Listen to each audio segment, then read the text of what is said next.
Even if you are a team like Red Bull and you are dominating the sport for 3 years already, you still are allowed to be concerned when coming back to a circuit which hasn't been on the calendar for 5 years and more. So, when it was last driven, the regulations were far different.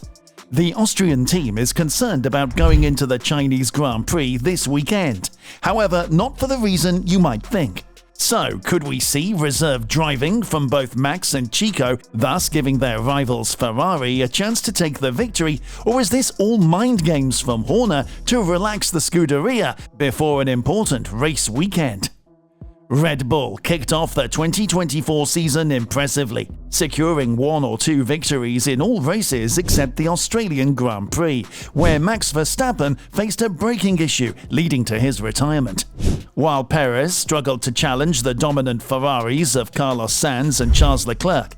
Although this outcome was somewhat expected, anticipation remains high for an engaging season ahead, especially with the upcoming Chinese Grand Prix this weekend, featuring an additional sprint event. This marks China's return to the racing calendar for the first time since 2019 because of the COVID-19 pandemic, and the grid dynamics have significantly shifted. With Lewis Hamilton clinching the last victory here for Mercedes, Red Bull now emerges as the primary contenders. Yet the question of their potential triumph looms large, as the team's concerns, as we'll delve into later, are valid.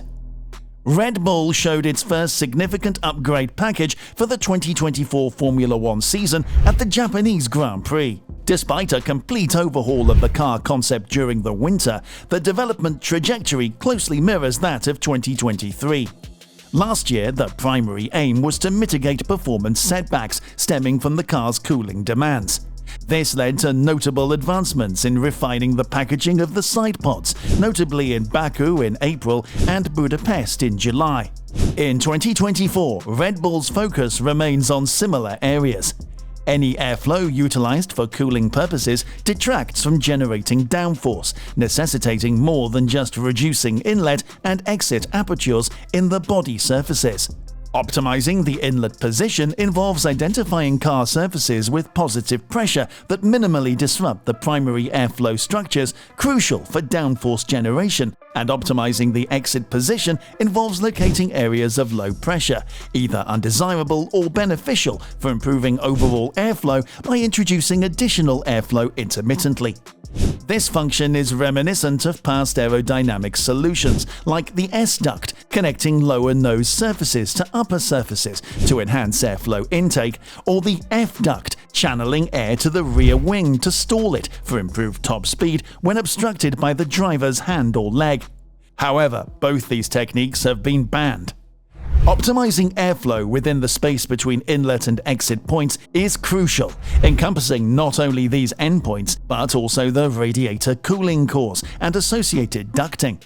Achieving adequate airflow through these ducts necessitates specific proportions, with the inlet area ideally around 20% of the cooling core area and the exit about 30%. Maintaining uniform pressure across the radiator cooling core face ensures reasonable flow through the ducts, and consequently, effective cooling and adjusting the exit size allows for tailoring cooling performance to varying circuit conditions and ambient temperatures. Examining the new horizontal side pod inlet reveals a wider and shallower design, resembling a letterbox rather than a parcel box. While the vertical chassis side inlet remains present, it is partially obscured by the front brake duct inner fairing in available images. The upper main opening, though appearing as a vertical inlet, incorporates an angled aspect, potentially misleading in assessing the inlet area. Rough estimations suggest a reduction in inlet area from the original specification, necessitating compensation for the lost area, likely through internal duct and radiator cooling core enhancements. While improvements in existing architecture could contribute to some extent, it's unlikely that the earlier system was inefficient enough for Red Bull or any team to recoup approximately 1/3 of the required cooling solely through optimization. As the F1 circuit eagerly returns to China, Red Bull maintains a cautious optimism regarding its performance outlook. Despite its dominance in the 2024 season thus far, setbacks such as Max Verstappen's DNF in Melbourne due to reliability issues, alongside Ferrari's growing competitiveness, have kept the World Championship battle tightly contested. In Melbourne, the team encountered unforeseen challenges in vehicle setup and speed maintenance. Dr. Helmut Marko expressed his apprehensions to Sky Deutschland, stating, "We hope to avoid encountering as many surprises as we did in Australia. The asphalt proved exceptionally harsh. Our assessment of tyre wear was completely off, which is usually one of our strong suits," he remarked, highlighting Sergio Perez's substantial tyre degradation. With the sprint weekend format making its 2024 debut in China following the extended pandemic-induced hiatus for the Shanghai round, Verstappen has expressed concerns about potential setup issues. Marko echoed these concerns, stating, "We hope not to be caught off guard by tyre wear. I believe we are better prepared now to handle such situations. Nevertheless, China will present a completely new challenge for almost everyone involved." Furthermore, the Shanghai circuit has undergone significant alterations, including a fresh layer of asphalt and improvements aimed at smoothing out some of the more problematic bumps. However, the decision to host a sprint event on a track that half of the grid has only driven on a handful of times raises questions about its wisdom. It will be intriguing and potentially fraught with challenges to observe how younger drivers manage to set up their cars effectively on unfamiliar terrain. The Shanghai circuit is renowned for its intricate layout, featuring a prolonged first corner and several high-speed sections that place considerable strain on the left front tyre. This year's event holds particular significance as it marks the debut of the season's first sprint race, offering teams an opportunity to secure additional points early in the championship.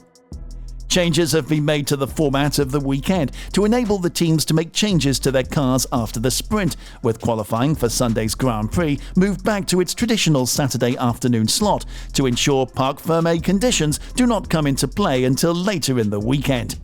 Even so, there is still limited running time for the drivers and teams before their on-track action ramps up at the Chinese Grand Prix, and given the length of time without a race there, the reigning world champion does not believe holding a sprint there this weekend was the best move.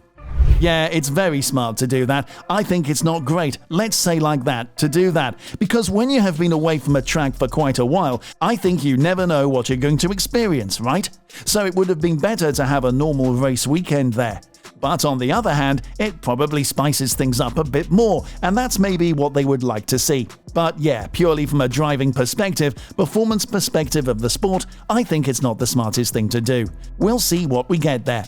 I mean, I always love driving there, so yeah, hopefully we can hit the ground running as well as we can, and hopefully we don't need to fine-tune too many things on the car.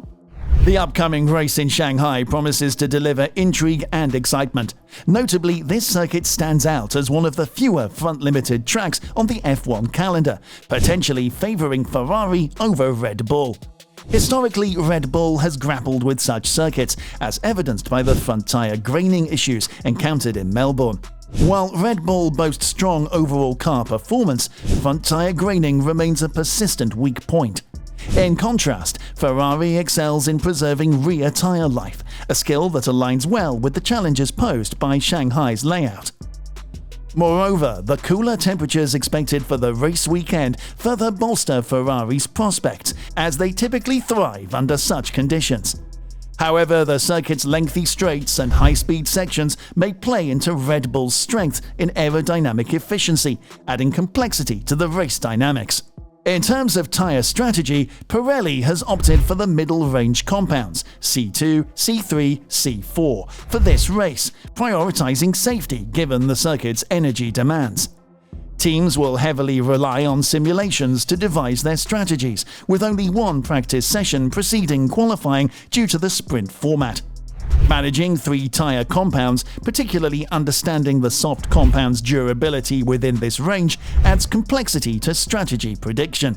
Additionally, the track's initial conditions will be challenging, as it starts off green and dirty due to the lack of recent racing activity, gradually improving throughout the weekend.